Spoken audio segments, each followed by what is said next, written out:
Why dip it up when you can dive right in?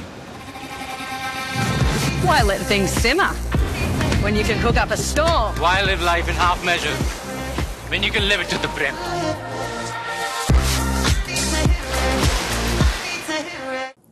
नमस्कार, मी वृषाली पाटील बातमीपत्रात आपलं स्वागत करते। या बातमीपत्रात पाहूया महत्त्वाच्या 50 बातम्या सुपरफास्ट पद्धतीने। देवेंद्र फडणवीस उद्या संध्याकाळी 5:30 वाजता मुख्यमंत्री पदाची शपथ घेणार। पंतप्रधान मोदींच्या उपस्थितीत फडणवीस उद्या तिसऱ्यांदा मुख्यमंत्री पदाची शपथ घेतील।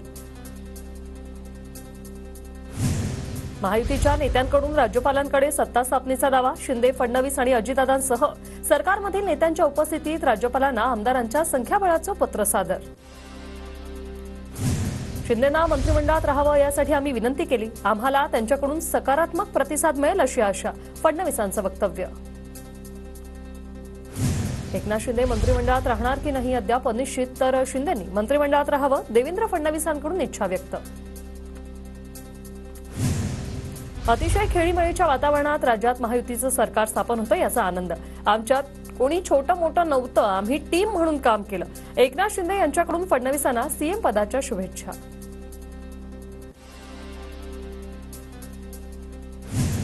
शिंदेंचं मला माहित नाही, मी तर शपथ घेणार आहे, मी नाही थांबणार। अजित पवारांच्या वक्तव्यानंतर हशा पिकला, तर अजितदादांना संध्याकाळी सकाळी शपथ घेण्याचा अनुभव आहे, एकनाथ शिंदेंचा मिश्किल टोला। देवेंद्र फडणवीसांची मुख्यमंत्री पदासाठी निवड झाल्यानंतर संजय शिरसाटांकडून शुभेच्छा, तर गृहमंत्रीपद एकनाथ शिंदेंना मिळेल, संजय शिरसाट यांना विश्वास। शिंदे केंद्राच्या नेतृत्वाशी बोलत आहेत, कुणीही नाराज होणार नाही। शिंदे नाराज आहेत का या कपोलकल्पित गोष्टी? एकनाथ शिंदे नाराज असल्याच्या चर्चेवर गिरीश महाजनांची प्रतिक्रिया। महायुती सरकार 5 वर्ष टिकेल, मंत्रिपदासाठी चढाओढ असली तरी सगळ्या नेत्यांची कुंडली लाभदायक, महंत सुधीरदास महाराज यांची प्रतिक्रिया। उद्याच्या शपथविधीसाठी आझाद मैदानात जोरदार तयारी सुरू, पालिका आणि पोलीस प्रशासन सज्ज। आझाद मैदानात 3 स्टेज उभारले। उद्याच्या शपथविधीसाठी पुण्यातील मुरुडकर, झेंडेवाले यांच्याकडे खास तुकाराम महाराज केशरी पगडी तयार। फडणवीस यांच्यासह अजित पवार, शिंदे गटातील नेत्यांसाठी खास पगडी बनवली। भाजपच्या कोर कमिटी बैठकीत गटनेतेपदी देवेंद्र फडणवीसांच्या नावाची घोषणा झाल्यानंतर कार्यकर्त्यांचा जल्लोष। नागपुरात फडणवीसांच्या निवासस्थानाबाहेर कार्यकर्त्यांकडून आनंद व्यक्त। संभाजीनगर शहरात कार्यकर्त्यांकडून ढोल ताशे वाजवत आनंद साजरा। देवेंद्र फडणवीसांची गटनेतेपदी निवड झाल्यानंतर परभणी, नांदेड, धाराशिव आणि भंडाऱ्यात कार्यकर्त्यांचा जल्लोष। फटाके फोडून आणि एकमेकांना पेढे भरवत जल्लोष साजरा। देवेंद्र फडणवीसांची भाजपच्या विधिमंडळ गटनेतेपदी निवड झाल्यानंतर जालन्यात कार्यकर्त्यांचा जल्लोष। भाजप कार्यालयासमोर एकमेकांना पेढे भरवत जल्लोष।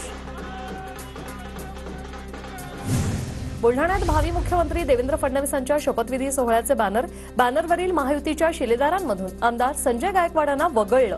गायकवाडांचा फोटो नसल्याने महायुतीत पुन्हा ठणगी। ठाण्यात ईव्हीएम विरोधात शरद पवार गट आक्रमक, जितेंद्र आव्हाडांच्या उपस्थितीत कोर्ट नाका येथे आंदोलन। स्वाक्षरी मोहीम राबवून राष्ट्रपतींना हजारो पत्र पाठवली जाणार। जळगाव जिल्हाधिकारी कार्यालयावर ईव्हीएम विरोधात महिलांचा भव्य मोर्चा। महिलांकडून ईव्हीएम हटाव, देश बचावची घोषणाबाजी। जालन्याच्या राजूर गणपती गावात होमगार्डचं टॉवरवर चढून आंदोलन। शिवेंद्रराजे भोसले यांना मंत्री करण्याची मागणी। अमरावतीत आदिवासी विद्यार्थ्यांचा प्रकल्प कार्यालयावर लॉंग मार्च। वसतिगृहात प्रवेशाच्या मागणीसाठी आणि डीव्हीडीचे पैसे जमा करण्यासाठी विद्यार्थी आक्रमक। नंदुरबारच्या नेत्रंग शेवाडी महामार्गावर ठाकरे गटाकडून रास्ता रोको। शेतकऱ्यांच्या सोयाबीन, कापूस पिकाला योग्य हमीभाव देण्याची मागणी। अरबी समुद्रात कमी दाबाचा पट्टा तयार झाल्यामुळे राज्यात सर्वत्र पावसाचा इशारा। रत्नागिरी, सिंधुदुर्ग, पुणे, कोल्हापूर, सातारा आणि लातूरसह धाराशिवला 4 ते 7 डिसेंबर दरम्यान पावसाचा येलो अलर्ट। जालन्यात पावसामुळे फळबागांना फटका। पीर कल्याण, वरुड, कडवंशी परिसरातील शेतकरी हवालदिल। पुढील 4 ते 5 दिवस ढगाळ वातावरण राहण्याची शक्यता। वाशिम जिल्ह्यात सकाळी अवकाळी पाऊस। रिसोड, मालेगाव आणि वाशिम तालुक्यात अवकाळी पाऊस कोसळला। अवकाळीमुळे तूर पिकाचं नुकसान, शेतकऱ्यांची चिंता वाढली। बीडच्या अंबाजोगाई आणि परळीत थंडी ओसरायला सुरुवात। ढगाळ वातावरणाचा पिकांवर परिणाम, अवकाळी पावसाचीही शक्यता।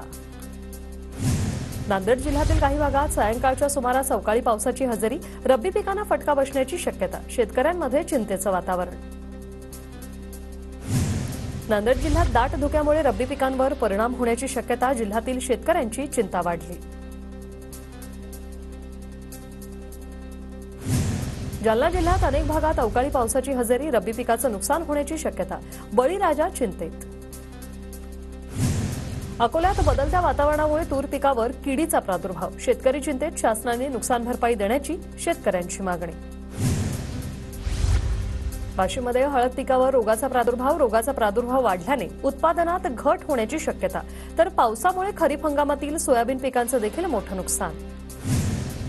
चंद्रपूरच्या कापूस पट्ट्यात पांढरं सोनं संकटात, मजूर मिळत नसल्याने कापूस वेचणी रखडली, बोंड फुटल्याने कापसाची गळती. भंडारा जिल्ह्यात वाढली कडाक्याची थंडी, उबदार कपड्यांच्या मागणीत वाढ, हुडहुडी घालवण्यासाठी शेकोट्यांचा आधार. अहिल्यानगर जिल्ह्यात कमाल तापमानात वाढ होऊन कडाक्याच्या थंडीचे प्रमाण ओसरलं, दिवसभर ढगाळ वातावरणामुळे पिकांवर रोगाचा प्रादुर्भाव वाढण्याच्या शक्यता.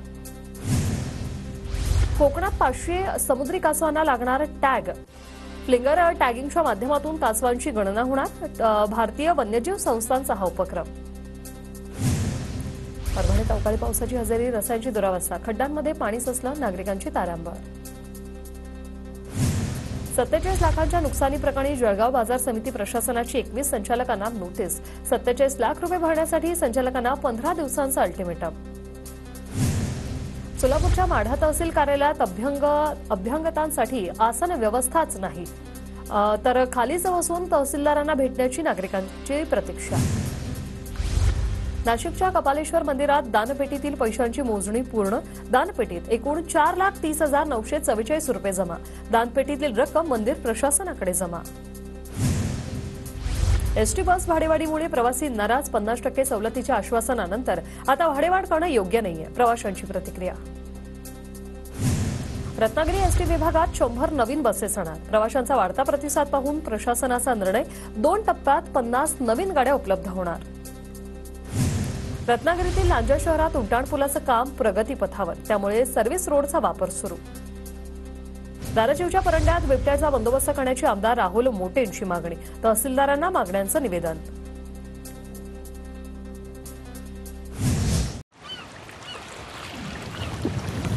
Why dip it up when you can dive right in? Why let things simmer when you can cook up a storm? Why live life in half measures when you can live it to the brim?